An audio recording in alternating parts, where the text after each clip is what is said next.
Mav's Coffee Clarity with Denise is brought to you in partnership with Drive Media and Consulting and their premier sponsors. Subscribe on your favorite streaming platforms and share. If you just found us, welcome. And if you're a regular, welcome back. Denise DiGrigoli has spent her life in the creative industries as an entrepreneur, helping people transform their visions into thriving businesses, working with individuals and teams to find their purpose and live their life vibrantly. On her pod, Denise delivers business intel and life hacks with wit and wisdom in short shots like a strong espresso with a solid sense of humor. Enjoy this episode of Mav's Coffee Clarity, and here's Mav. Welcome, my friends. You are on Mav's Coffee Clarity with Denise. That's right. Every week, we're spilling the beans. One cup, one conversation at a time. If you are new, welcome. We're so glad you're here. And if you're a regular, thanks for coming back. I believe everybody's been a maverick for a minute, a moment, or a lifetime. And every week I interview some fascinating people from all walks of life. And when I'm not working with those fascinating people, it's just me, Mav, divvying out some Mav wisdom in short shots. But today we got superstar power in the house. Oh my gosh, I got so excited when I was able to connect with this international best-selling author, Alison Fragale. That's right. And if you're watching me on YouTube, the author, international author, psychologist of Likeable Badass, How Women Get the Success They Deserve. I just want to add a little thing to the end of that. And amen, my friends, amen. So how I met Alison, but let me give you some credentials before I launch into the show. I can't even say where Mary Farley Ames Lee, Distinguished Scholar of Organizational Behavior at the University of North Carolina, Chapel Hill is, but I know it's badass. And when I think about her mission to help other people in behavioral science, especially us ladies, I say amen. Thank God the Washington Post, the Boston Globe, I'm an old Massachusetts girl, I don't know if you know that, and the Wall Street Journal, just goes on and on, my friends. Welcome from the green room, Alison Fragale. We are so thankful you're here to help us out and spill your beans, my friend. I am so happy to be here. What we like to do on this show is learn a little bit about you. It's like coffee with a friend. And I like to think that the Mavericks in the audience are listening in like over our shoulders at a coffee club. And if they walk away with one little thing that helps them get unstuck, moves them forward, goes, then we've done our job. So I want to come and tell our audience, Kelly Leonard from Second City was on the show. And at the end, he gave you a badass pitch for this book. It was like really at the end. And I was driving from my Massachusetts office to my Connecticut office, and I listened to your podcast. And I thought, we all, not only ladies, but we all need this status over power, big time. Tell me about how you got this. I know your notes said your dad thought you were a nerd, so he thought you were going to be some mathematical wizard and you needed friends, so he told you to be nice to people. And that was your journey into behavioral science, but it's much more than that. Give us your background. Yeah, so I was, my parents realized I was good at school, and they, back when you could negotiate your way in, even if you didn't meet the age cutoff. And so I started school a little bit early, and my dad was really nervous that I was going to be a nerd. I was going to have no friends. And he was just like, Allison, you need to be nice to people. You need to make friends. And I never had any trouble making friends, but it did at a very young age start to get me thinking like, well, what determines whether someone wants to be my friend? And how do I do that? And what it did was it made me start to think about putting myself in the head of in my audience long before I ever had an inkling that I could become a psychologist. This was not my childhood dream. But when I look back on it, I got messages early in life about paying attention to my audience in ways that I think did serve me well as a kid, and then and continuing to grow up. And right now, I do a lot of work for women and helping women advance using behavioral science to help them advance. And that also was not part of my childhood dream. It wasn't even part of my professional dream when I eventually became a professor. I just was talking to everybody, and I was teaching people to negotiate and influence, which I still do. And there were a couple of things that happened that got me doing this work. One of them was the women who would approach me out of an audience after a session that was conducted for everybody. And they would say, "Hey, Allison, I've got a problem. Can you help me?" And I'd say, Mm. "Sure." And it would always be some challenge related to gaining status and power, negotiating effectively, being influential, et cetera. And as I listened to woman after woman who'd come to my office, one, I realized that we had a lot of science that I was privy to, that the rest of the world wasn't privy to, that could Mm. actually be useful. And that I didn't realize how much I was using the science of my field to navigate my own life as a woman. I was immersed in it, so I was naturally doing it. Mm. And then I thought, oh, this is what everybody could be doing. We could be doing a better job getting psychology into the hands of people who could use it to live their best lives. And so that's how I started really focusing on creating content for women. And then the other thing I realized was it lit me up. You know, when you find that thing and you're like, I love doing this. I'm not happy that these women have problems that they need me, but I am really happy to be in a position to help them shine. I love it. Well, so in your book, of course, I'm the kind of person when I get a book, I will read it and I will dog ear it and I will mark it. But then I do something called a random. So I Mm. sit in my ashram or my prayer room in the morning. Can we say prayer room anymore? Is it politically acceptable? Whatever. So I sit downstairs in my ashram and I ask it a question. Any book that's on my sort of nonfiction shelf, I'll ask it a Okay. question for the day and I'll do a random pull, meaning I'll get a random answer. And early on, because I've had this book for a few weeks, it came up to the beginning of your book that said, everybody is a salesperson. Now, that's something my father used to say. We're always communicating. We're always on. Now, sometimes that can be construed as like salesy. Now, I come out of the automotive services business, so I relate to you deeply. I think some people are like, you sales charisma. No, that's not what we mean. We mean how we present our finesse and charisma. And then another random pull I got was, respect is nice, but it doesn't pay the bills. So tell everybody, get right into it. Like, status over power, because in researching you, I watched your 45-minute stint at the Air Force Academy. And I thought, good for these guys to have her on. First of all, as a woman, right? You're teaching people that may not always be open minded. Your concept is modern, bringing us forward into the world. I know you say your concept is great for men and women, but let's face it, ladies need it. Mhm. So tell me, because I'm hoping that somebody's listening in our coffee conversation, what is status in your world? It's not the Okay. Louis Vuitton bag. Correct. Okay. But there's nothing wrong with a Louis Vuitton bag if that's No. your thing. But no, this is not what we're talking about. But before I answer that, I do have to say, I love your book pull. I might be stealing it. It's like a magic 8 ball, but better. Like, Mm. but right? Oh, And okay. That's amazing. it never disappoints. I'm Trust sure me it does it. I teach it to my clients all the time. I've It taught, sounds amazing. yeah. Anyways, Yes. I Props love to it. that. Amazing. Yeah.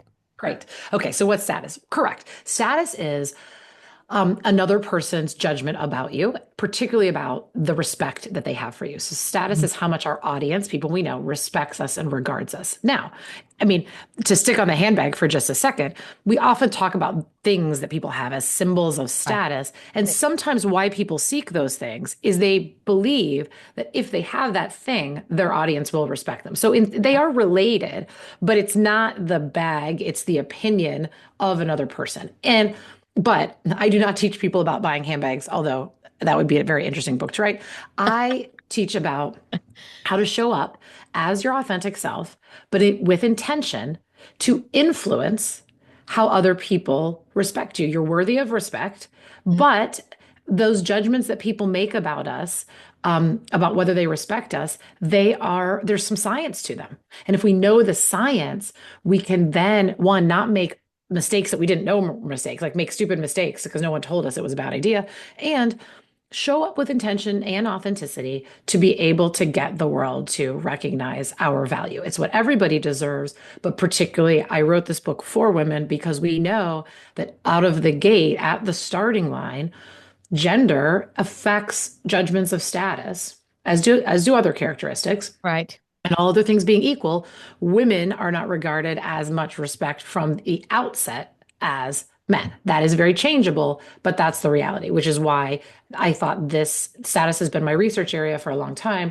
and why I wanted to bring that message to women.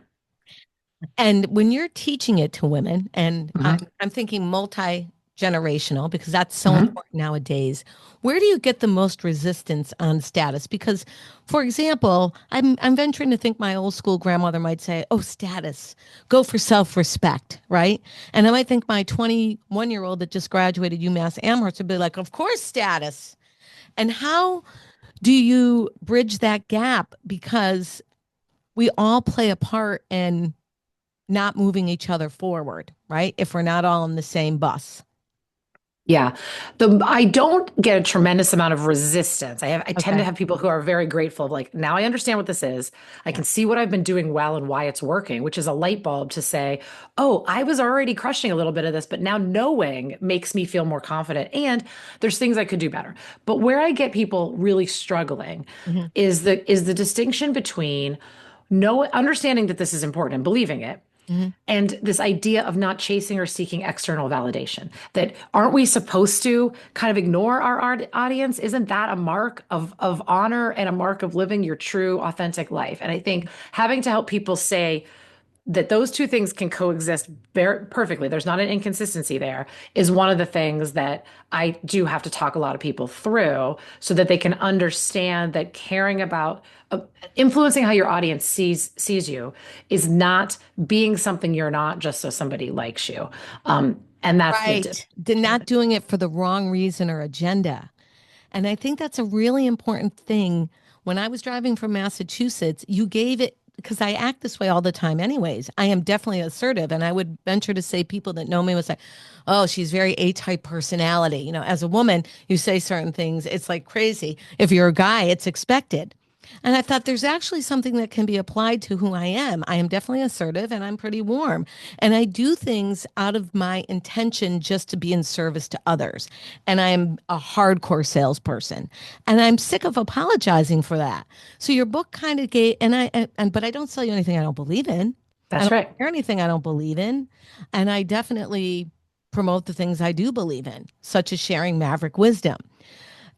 When you were doing all this research, I liked how you started off in the story edit. A lot of my clients that do a lot of work in strategic marketing, innovation, and building businesses, and teaching people how to get on stage confidently at wherever, TED Talks, negotiations, and people have an inner dialogue that scares them from even getting on stage or speaking in front of a team meeting. And I think where in your life does that monkey mind chatter come from that you can't snip it and just do it, right? It's like getting out of my daughter was a ski racer, getting out of the box to shoot down the hill on two pieces of plastic. And I liked your idea of story edit instead of saying all these other words that could lead to like more negative thoughts about yourself. So tell us about your story edit and how that can get you over to status. Yeah. So, I mean, just about showing up with intention. So the book is called Likeable Badass. But why is it called that? It's called that because it's my catchy reference to the two places that status comes from. When people decide do they respect you, those are not random judgments. They are basically uh, evaluating you on two things. One, do you care about people other than yourself? So if I interact with you, are you going to be good to me? I respect that. So I use likable on the cover, but it's really more complex than that. It's your warmth, it's your other orientation, giving, helpless, helpful, things like that. And then the other one is, are you good at what you do? Can I rely on you? Can I trust you? If are you dependable? Are you persistent? Are you organized? Are you competent? And when we believe those two things about people, that you care about people other than yourself and you're good at something, that's the magic no-fail recipe for being respected. So in terms Totally. of the in terms of this audit of thinking about this is to think about becoming aware of the signals you put out into the world and what are they saying about you? Are they saying you're warm? Are they saying you're capable? And sometimes we're doing things that we don't know that we're doing Mm. that could be weakening our story. So I always say to you, like if I asked you how many cups of coffee did you have yesterday? A lot. Too many. Okay. Okay. But within probably a cup, you could give me a pretty good answer. Yes, it would But if be I 7. seven, perfect. You and we're the same kind of people. Okay. So, but with other things about the way we present ourselves, we have no idea. So if I said to you, like, how many times did you did you deflect a compliment yesterday? How many times did you say something negative about yourself that you didn't have to say? When I start to ask you those questions, people are like, I don't know. And so what happens is we're storytelling all the time, but we may not be Mm. actually consciously aware of what story we're telling because we cannot report even the next day. What did we say about ourselves? So this, yeah. I want to tell you, my former performance comedy teacher would always say, tell on yourself. So I'm going to tell on myself. Okay. We had a dog that passed away this year that was 16 years old and the love of our life. And towards the end of her life, she was immobile with her heart issues. And our daughter moved home after graduation, and I would throw the voice of the dog. When I knew my daughter was like getting irritated with me over mothering or helicoptering, whatever the words are, I would say, Mom, she doesn't like that anymore. And she wants you to shut up. You talk nonstop. I would literally do that. And my daughter would go, Mom, I think you're cracking up now that I'm home. But my self-deprecation comes from when I know that I'm overboard on something, I will literally talk to myself out loud. So even some of my staff would be like, oh God, there she goes again. I have a question for you on the self-deprecation. Yeah. So I've spent some time during COVID on stage. I'm not a professional comedian, but we do want to bring humor into this show. So that scratches my back. And I'm very much into improv. So we were taught like self-deprecation is one of the ways of comedy, but in the negative space, it can also be hindering, right? You take that into your DNA, your tissues. Oh, I'm a dummy. Oh, why the hell did I do that? I'm so stupid. That's like the smallest. So what is your opinion?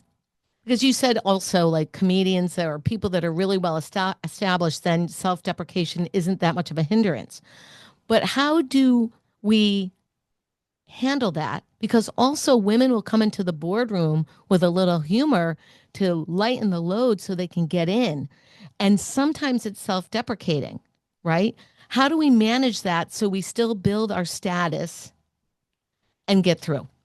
Yeah. So I did, and we are same in all the things. I am a recovering self-deprecator.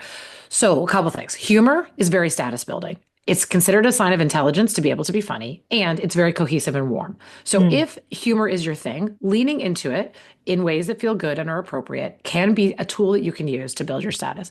Self-deprecation can be a form of humor, and it's often how I would tend to use it.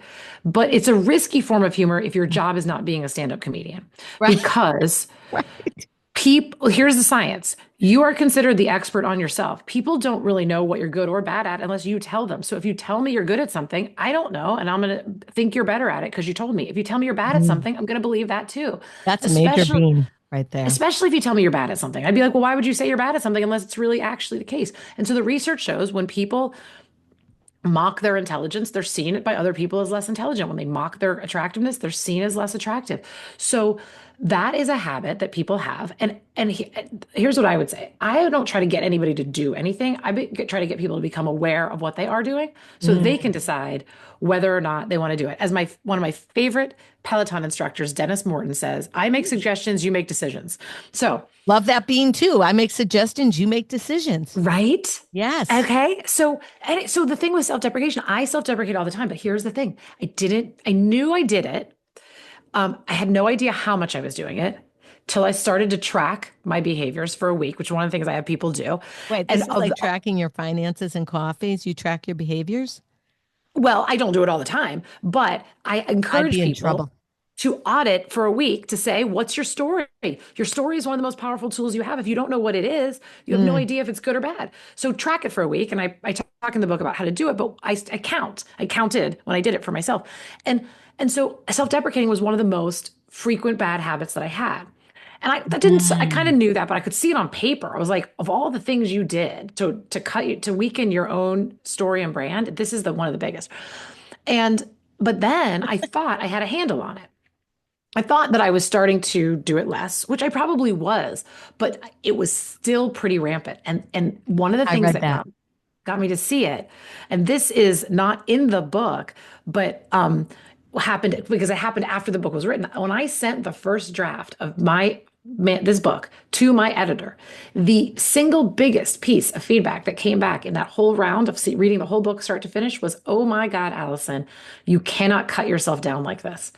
And she even scrapped My dedication page, my now dedication Really? page says, yes, it says something very boring now, like to my family, because I felt like I couldn't say anything. My first one was too self-deprecating, and I got edits on my, I said, who gets edits on your dedication page? Is that not literally the one page where you're allowed to say whatever you want? No, apparently, because mine was self-deprecating. And she was like, slash, slash, slash. So it's all to say that here I was, I know this science. I've already gotten some awareness that I do it, and I'm still not fully aware of how much it's happening until another person gives me this feedback and then I can see it in that lens and it's written on paper. So now it's like really When obvious it's that I've on done. paper, it's live. Yeah, it's there. It's not like Yeah. something I said that I can never forget I said it or how I said it. It's I can read it. I'm like, okay, yeah, that's me doing it. Um, so that's examples of where once you become aware of it, then only then can you decide, do I like that? Can I change it? Do I want to change it? Do I want to keep it? Is it whatever? But you can't even have that conversation with yourself if you're not aware of what story you're putting out there. And the story that we want to put out there, Right. the true story is we care about people other than ourselves and we're good at something. And that's what really, that's how you kind of simplify and break status down is every time you show up in a way that convinces the other person that those two things are true, you're building your status. So talk to the people that don't really know how to do this, don't think they're good enough to do this, and then do it fake and it comes across as inauthentic as they're moving towards finding their true voice. So, I mean, there's definitely like a kind of a fake it till you make it approach, that And people that's feel like they, allowed, right? well, yeah, but I also think it's if you take it too literally, then it's going to come across as really inauthentic, ineffective, Right. etc. But the idea, I think it's less fake it till you make it and more focus on what you're naturally good at and passionate about and the ways that you want to help other people Mhm. and amplify that and that is your springboard to being able to, make it and have other opportunities, things like that. So inauthenticity doesn't feel good and it doesn't work. No, So it doesn't. You can it smell doesn't it like a work. bad It fish. is. Yeah. I always say the best is if when it comes to interacting with other people, as soon as someone thinks you're actually enacting a strategy, it fails. So it doesn't mean you can't be informed about how to interact with people and to do things with intention, Mm. but to do it with authenticity. And so what I would say is lean in to things that you're good at, lean into things that you love, and try to figure out ways that you can do those things in service to other people. And it could be small things and it can be big things. We can talk about all different kinds of examples. I want to hear the examples, but I want to know how you use this at home. I noticed that you said you had 3 children and you named them after athletes, which I think is Yes. fascinating. You can tell us why or not. And I want to know because I teach a lot of motivational things as well at home. And sometimes I hear like I was I was at a New York City show with Wayne Dyer when he was still alive, and his daughter made a comment like, "Oh yeah, what about your book?" Because we all slide off the rails of what we teach. So when you are using these concepts in your home, is that your focus group? Is that your go-to, or is that your respite? Um, so okay, so let's go back to my kid. I have 3 kids. They are all named after athletes. This was something my husband and I concocted, where all good child naming approaches are concocted in a bar long before we had kids. We were just somehow ran out of things to talk about. And so we started talking about if we had kids, I don't even think we were engaged. I mean, it was like a very hypothetical conversation. What would we name them? And we talked about my husband's from Chicago. I'm from Pittsburgh. We both liked sports and particularly spectating with professional sports. And we had talked about the fact that all of the people in our families that we really adored had horrific names that we wouldn't name after. And the people who had more normal names weren't people that we loved enough or liked enough, I should say, to name after them. So so we decided we weren't going to go that route and we started talking about athletes and Chicago's got a bunch of them. So like Jordan, I have one kid named for Michael Jordan and I have a Peyton, one kid named for Walter Payton. And so they all have Chicago first names and Pittsburgh Steelers middle names. And we came up with it. And then years later, when we actually had kids, we were talking like, should we do it? I was like, maybe we should do that. And then I said, well, let's also look at what else we have. And my name starts with an A and my husband's name starts with an A. I'm like, maybe we should look at A names because that'd be cute alliteration. I remember taking a whole day off work when I was pregnant, reading through a list of names, like hundreds of names that started with A, came up with a few names that started with A. My husband came home. I was so excited telling these few names. And he nix them all. He's like, I hate them. And I'm like, that was a whole day of my life I took Yeah, off right. work. Just a And paycheck there. yeah, so I was like, forget it, forget it. We're not doing this. We're going back to that sports thing. We can agree on it. And so it's been fun. Anyway, now I forget. Oh, how do I use it at home? So Yeah. I will say, of all my parenting fails, of which my children will continue to tell me about for decades, I think one thing that I have done well is to talk to my kids in the same way that I talk to adults about starting to think about your audience. Yeah. So teaching them that things are negotiable. You know, when I grew up, there was this, like, my dad is like, very old school Italian man. He's like, because I said so was often the end of a conversation. And that's very tempting as a parent to be like, I do not want to continue to have this The three conversation famous with words, because I said so. you. Right. So I, but one of the things I tell them is like, you're going to have to negotiate with people to be Yeah. able to get what you want. And if you don't pay attention to what people around you care about and value, you're not going to get good outcomes, because guess what? No one in this world loves you like I do. And you're not even convincing me. So you're never going to convince them. And That's a great one. I tell you, they have gotten better at it. So my favorite example that happened fairly recently is my kids will always ask for something, often related to technology, video games, whatever. And then they'll say like, Mom, we promise we'll be really good if we have it. I said, but if you don't have it, you're also going to have to be good. So me giving it to you, it doesn't help me. I don't Net understand. negative effect. No. Right? Yeah. So then my two youngest come to me the other day. They're now 12 and 9.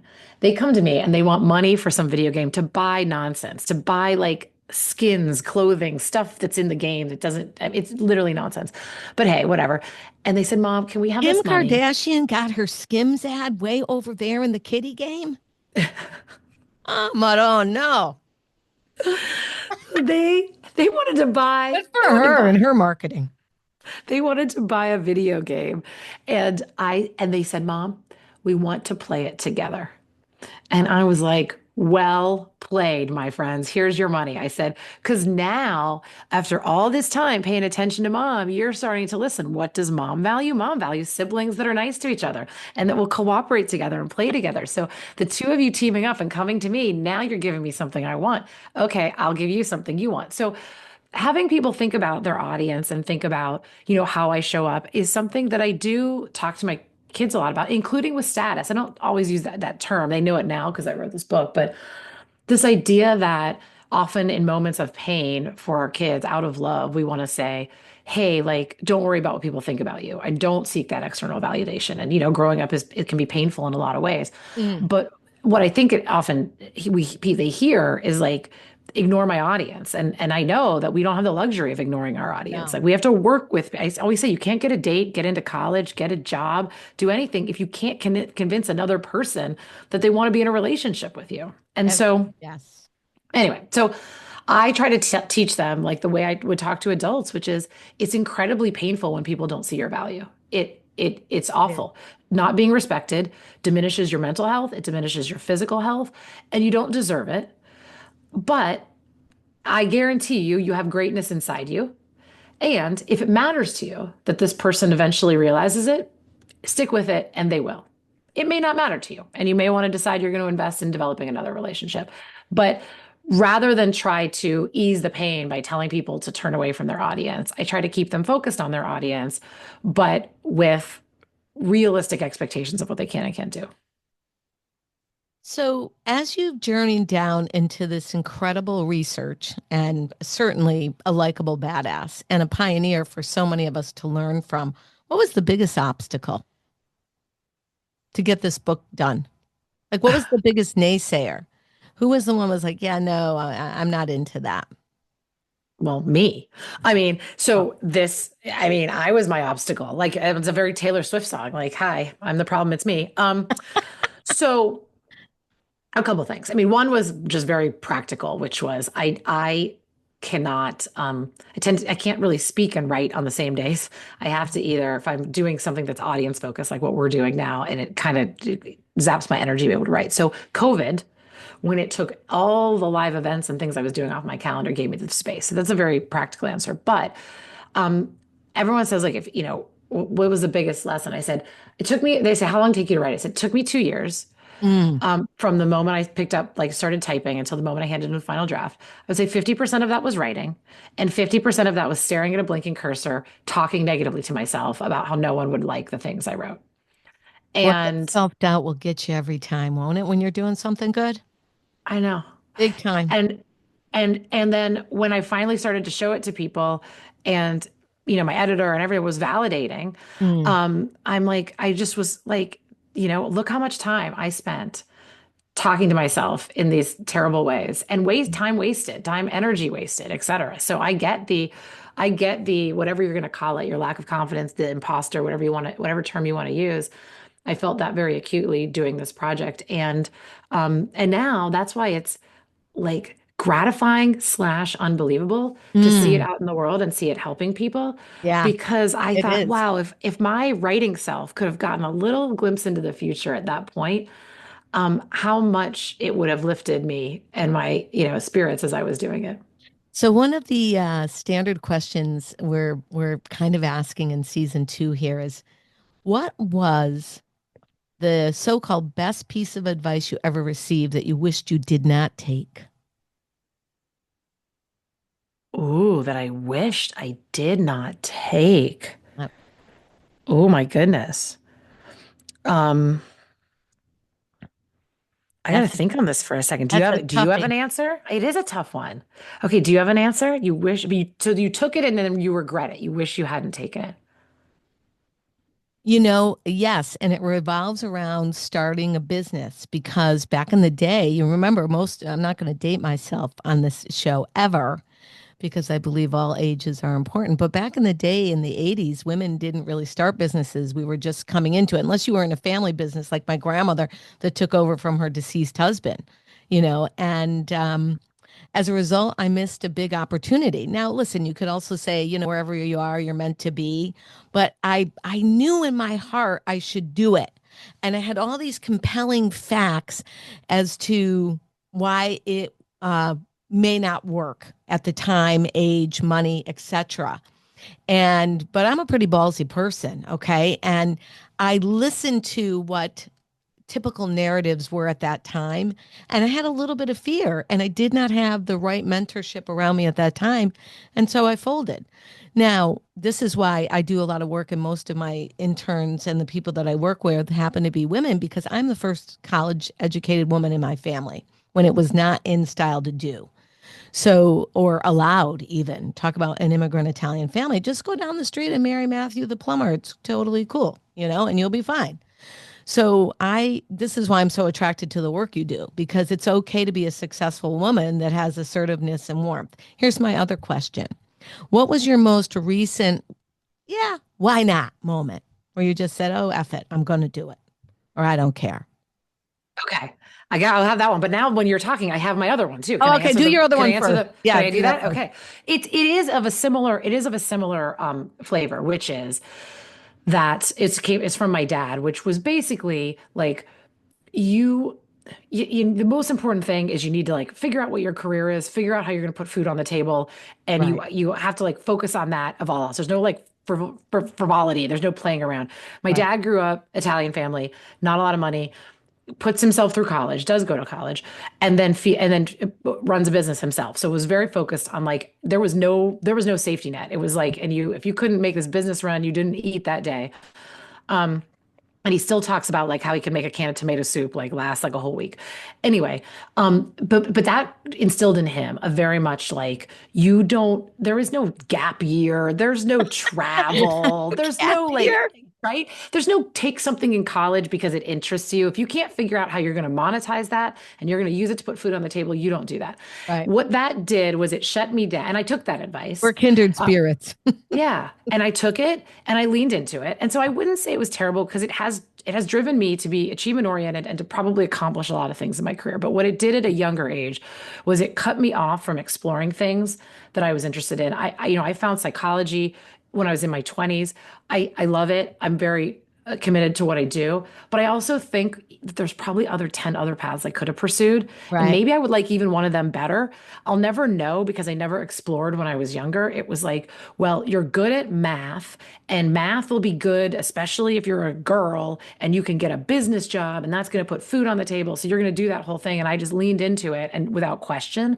Um, And I understand it was definitely coming from a good spot, but I think, and from a place where he didn't have a lot of he didn't have a lot of privilege. And I think now, the luxury of being able to say you could figure it out, like travel something, work a complete job that is kind of a dead end. It'll be a great story one day, whatever, like those kind of things. So that's mine. And then, okay, so now you got to tell me the other one. The other The one other was my question what is, the heck? okay, what was your most recent, yeah, why not moment? Like, screw it moment. Well, maybe my most recent one was last night. It's not a very good like professional one, but when I decided that I was going to go out for tacos and tequila with my friends because You needed when I that. yes, well, because there was this very cool thing happening where there is a Michelin starred essentially taco stand in Mexico that has What? gotten a lot of press. Yes, there is only one of these in the world, like a taco stand that has a Michelin star. And they were doing a pop-up in the United States, in a few cities, Chicago being one. So last night, my friends said, we're going to go to this pop-up and it's pouring rain. And I said, I have my stack of work was like higher than my head. My husband's out of all these things. And so a lot of my like what the heck moments are often deciding to like completely blow off my very, very long list of work or Yeah. responsibilities and go do something with friends. And I always think you never end up regretting those things. No. So we had a great time standing in this meeting the owner of this Michelin starred taco like stand in Mexico who was there for the thing. It was very cool. It was very cool. I think there's been some of that. What else has been like and then uh Mine was I splurged on the Spanx, and I don't get paid for any of this. The Spanx lady that invented the sneaks. did you do the sneaks so far? I I totally want to get them, but I haven't done it I yet. splurged on the sneaks, and Yeah. I'm under five. I'm under 5'5", so Yeah. those really help. And I have a very busy life, and they're very fun to roll around in. So was my dirty aha, why not moment, because I would be telling everyone in my family, don't you dare spend that money before Christmas. They're going to hear it and I'm going to be in trouble. Anyways, as we're coming to wind down, I could have like 5 more episodes with you. So we're going to watch you back in season 2, but tell 100%. people where they can find you. And it'll be in the show notes, my friends, and we do a big marketing blitz, but just so it's recorded. Totally. Okay. The one-stop shop to go is my website, AlisonFragale.com. There are not many Fragales in the world. And there you can see stuff. If you're curious about my book, there's information about that. Mhm. If you want to see like other interviews, things I've written, there's media there. But then there's also a few ways to stay connected with me. One of them is I have a free newsletter that I publish on Substack called The Upper Hand. It's behavioral science to help women excel. And then Mhm. I'm active on LinkedIn and Instagram. Those are two of my COVID projects. And Mhm. so if you want to connect with me and stay connected in any of those places, my website's a good place to do that because then you can find all the things. And you can also find on my website little fun facts about me, like where I got married and my favorite food and things I'm afraid of. So as There we're you go. closing up here, and I'm so grateful for your time, your book, Likeable Badass, How Women Get the Success They Deserve. Just Google her talking to the Air Force Academy, my friends. That's what I'm going to say. What's on your bucket list for this year that you're going to kick its ass? Ooh, that's a good question. We always like to What close with a good kick ass question. there's a personal thing on my bucket list, which is Yeah. I think there's a good chance I'm going to get myself to Thailand, Wow. which is, yes, I not 100%, but I think that is ultimately going to happen. Um, and then my bucket list thing I want to do, and I don't exactly know how, but I'm working on it. In 2025, what I would love to be able to say is I have found a way to create some kind of likable badass content academy, some kind of thing that serves individual The women. Academy's coming, my friends. I don't know. Alison Fragale, you have been on Mav's Coffee Clarity, one cup, one conversation, spilling your beans. We are so very thankful for you and for everybody that's been with us today. Peace out. Mav has got to get back to work, my friends. Hey, that's a wrap for today, my friends. Thanks for listening, subscribing, and staying connected with me. Head on over to DeniseDiGrigoli.com and learn a little bit more about my creative and strategic consulting services. While you're there, Drop your name on the contact page. Sign up for my bi-weekly brew. It's fresh ideas delivered to your inbox a couple times a month for clarity, creativity, and better communication. It's based on my 3 decades as an entrepreneur, helping other people and businesses move forward. It's great business intel and life hacks that you can use for work, life, and self-care. And come on, who doesn't need that nowadays? Have a great rest of your day. Peace out, my friends. Mav has got to get back to work.